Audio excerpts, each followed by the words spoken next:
नमस्कार। श्री गणेशाय नमः। श्री सीतारामचंद्राभ्याम नमः। महर्षि वाल्मीकि की जय हो।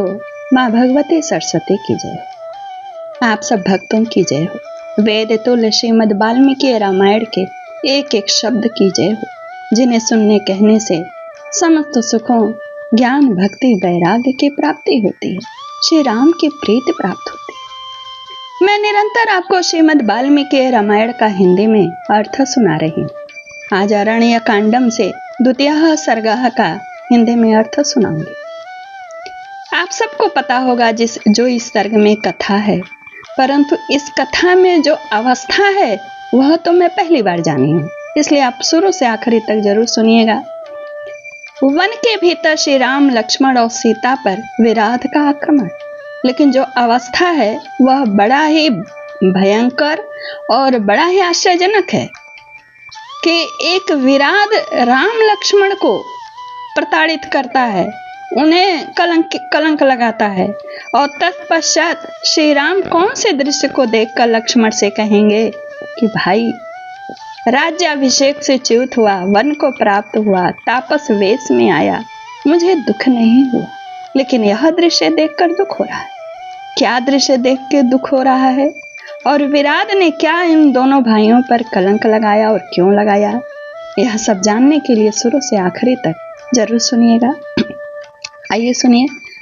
रात्रि में उन महर्षियों का आतिथ्य ग्रहण करके सवेरे सूर्योदय होने पर समस्त मुनियों से विदा ले श्री रामचंद्र जी पुनः वन में आगे बढ़ने लगे। पहला सर्ग सुनिएगा, तब इससे संबंध आएगा। जाते जाते लक्ष्मण सहित श्री राम ने वन के मध्य भाग में एक ऐसे स्थान को देखा जो नाना प्रकार के मृगों से व्याप्त था। वहां बहुत से वृक्ष और बाग रहा करते थे। वहां के वृक्ष, लता और झाड़ियां नष्ट भ्रष्ट हो गई थीं। उस वन प्रांत में किसी जलाशय का दर्शन होना कठिन था। वहां के पक्षी वहीं चहक रहे थे, झिंगुरों की झंकार गूंज रही थी।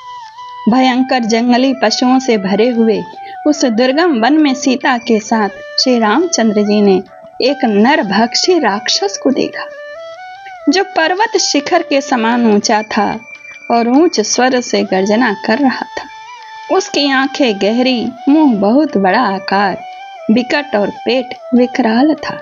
वह देखने में बड़ा भयंकर था महाराज। घृणित, बेडौल, बहुत बड़ा और विकृत वेश से युक्त था। उसने खून से भीगा और चर्बी से गीला व्याघ्र चर्म पहन रखा था। समस्त प्राणियों को त्रास पहुंचाने वाला वह राक्षस यमराज के समान मुंह बाए खड़ा था। वह एक लोहे के शूल में विभिन्न प्रकार के पशुओं के सिर को पिरोया था। और किसके किसके सिर थे, आइए सुनिए। 3 सिंह के थे, 4 बाघ के थे, 2 भेड़िए, 10 चितकबरे हरिण और दांतों सहित एक बहुत बड़ा हाथी का मस्तक, जिसमें चर्बी लिपटी हुई थी, गांथ कर जोर जोर से दहाड़ रहा था।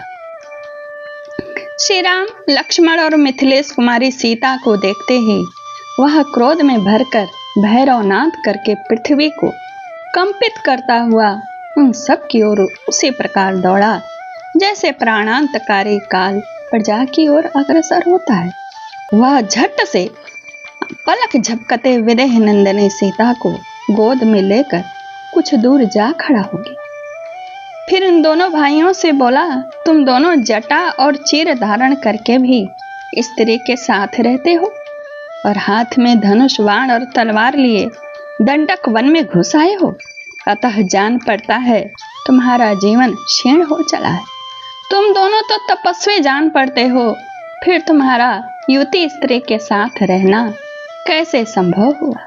अधर्मपरायण, पापी तथा मुनि समुदाय को कलंकित करने वाले तुम दोनों कौन हो। मैंने बोला ना, कौन कलंक लगाएगा, तो यही लगा रहा है।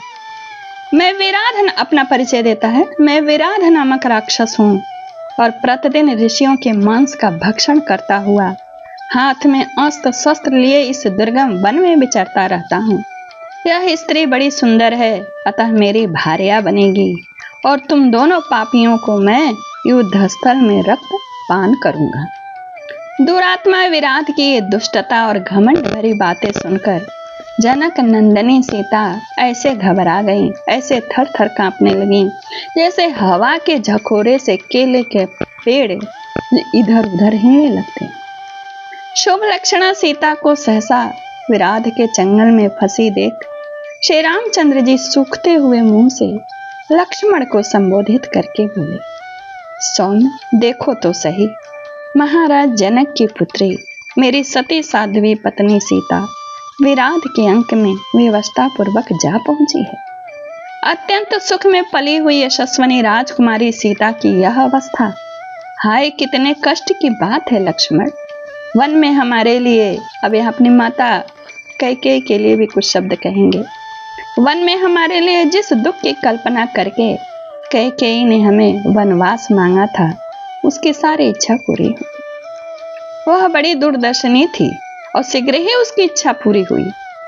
केवल अपने पुत्र के लिए राज्य मांगने से ही नहीं संतुष्ट हुई थी, जिसने समस्त प्राणियों के लिए प्रिय होने पर भी मुझे वन में भेज दिया, वही मेरी मझली माता कैकेयी आज इस समय सफल मनोरथ हुई। विदेह नंदनी का दूसरा कोई स्पर्श कर ले, इससे बढ़कर दुख की बात मेरे लिए दूसरी कोई नहीं है। यही बात मैंने कहा कि कौन से दृश्य देखकर श्री राम को दुख हुआ। कहते हैं सुमित्रा नंदन, पिताजी की मृत्यु तथा अपने राज्य के अपहरण से भी उतना कष्ट मुझे नहीं हुआ जितना अब हुआ है। श्री रामचंद्र जी के ऐसा कहने पर शोक के आंसू बहाते हुए लक्ष्मण कुपित हो मंत्र से अवरुद्ध सर्प की भांति फुफकारते हुए बोले, यानी जो मंत्र से बाधित सर्प हो उस तरह इनकी अवस्था थी, और बोले, ककुतस्थ कुलभूषण आप इंद्र के समान समस्त प्राणियों के स्वयं रक्षक और स्वामी हैं, रक्षक हैं। मुझे दास के रहते हुए आप किस लिए अनाथ की भांति संतप्त हो रहे? मैं अभी कुपित होकर अपने बाण से इस राक्षस का वध करता हूँ। आज यह पृथ्वी मेरे द्वारा मारे गए प्राण शून्य विराध का रक्त पिएगी। राज्य की इच्छा रखने वाले भरत पर जो मेरा क्रोध था ना भैया, वो प्रकट नहीं हुआ। आज मैं उस क्रोध को विराध पर छोड़ूंगा। जैसे वज्रधारी इंद्र पर्वत पर अपना वज्र छोड़ते हैं, मेरे भुजाओं के बल के वेग से वेगवान होकर छुटा हुआ मेरा महान बाण आज विराध के विशाल वक्षस्थल पर गिरेगा, जिसके शरीर से प्राणों को अलग करेगा। तत्पश्चात यह विराध चक्कर खाता हुआ पृथ्वी पर गिर पड़ेगा।